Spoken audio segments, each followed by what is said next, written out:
আমরা কি আমাদের মা-বাবার রুমের ব্যাপারে সচেতন? তাদের রুম কি শতভাগ নিরাপদ? আমরা আমাদের প্যারেন্টসকে জীবনের সর্বোচ্চটা দিতে চাই। কিন্তু কখনো ভেবে দেখেছি একটা ভুল সিদ্ধান্ত তাদের জন্য কতটা ঝুঁকিপূর্ণ হতে পারে? পরিসংখ্যান বলে ৬৫ বছরের বেশি বয়সী ৪৮% মানুষই তাদের নিজের বেডরুম অথবা বাথরুমে পড়ে গিয়ে গুরুতর আহত হন। চলুন আজকে আমাদের মা-বাবাদের জন্য নিরাপদ একটি বাসা উপহার দিই। প্রথমেই বলবো ফ্লোর আর লাইটিং এর ব্যাপারে সচেতন হন। স্লিপারি বা গ্লসি টাইলস একদম বাদ দিন।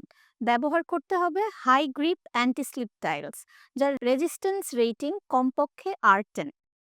আর রাতের জন্য ব্যবহার করতে হবে মোশন সেন্সর লাইট। খেয়াল রাখতে হবে রুমে যেন কোনো উঁচু নিচু অংশ না থাকে। দ্বিতীয়ত ফার্নিচার সিলেকশন। বিছানার উচ্চতা যেন 18 থেকে 20 ইঞ্চি হয়, যেন তারা সহজেই বসতে বা উঠতে পারেন। বেড সাইডে একটি সাপোর্ট হ্যান্ডেল বা গ্র্যাব বার রাখুন।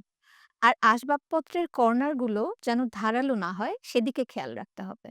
আর বেডের কাছেই রাখুন একটি ইমার্জেন্সি বেল বা ইন্টারকম। মোবাইল ফোনটা যেন সবসময় তাদের হাতের কাছে থাকে, সেটা খেয়াল রাখবেন। আর ওষুধ অবশ্যই লেবেল দিয়ে লক করা একটি ক্যাবিনেটে রাখুন। তৃতীয়ত এবং সবচেয়ে ইম্পর্ট্যান্ট, ভেন্টিলেশন এবং তাপমাত্রা। ঘরে যেন ক্রস ভেন্টিলেশনের ব্যবস্থা থাকে সেদিকে খেয়াল রাখতে হবে। এটি ঘরকে স্যাঁতসেঁতে হওয়া, ফাঙ্গাস পড়া এবং ভ্যাপসা গন্ধ হওয়া থেকে রক্ষা করে। এসি চালালে এসি টেম্পারেচারটা যেন 24 থেকে 26 ডিগ্রির মধ্যে হয়। কারণ একটু ঠান্ডা বেশি হলেই দেখা যাবে তাদের ঠান্ডা লেগে যাচ্ছে অথবা জয়েন্ট পেইনের ঝুঁকি বেড়ে যাচ্ছে। এবং সবশেষে বলবো রঙের ব্যাপারে সচেতন হন। এছাড়া একটি পিসফুল রুম সম্ভব নয়। হালকা এবং শান্ত রং, যেমন বেইজ, হালকা নীল, হালকা সবুজ, এসব রং ব্যবহার করুন। অতিরিক্ত প্যাটার্ন এড়িয়ে চলুন।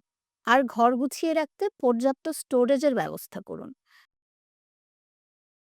আমাদের মা-বাবার জন্য একটি নিরাপদ ও আরামদায়ক পরিবেশ তৈরি করা, এটি শুধু দায়িত্বই নয়, এটি আমাদের ভালোবাসারও প্রকাশ। আপনারা আপনাদের মা-বাবাকে নিয়ে কিভাবে ভাবছেন? আপনাদের সুন্দর ভাবনাগুলো আমাদের সাথে শেয়ার করুন।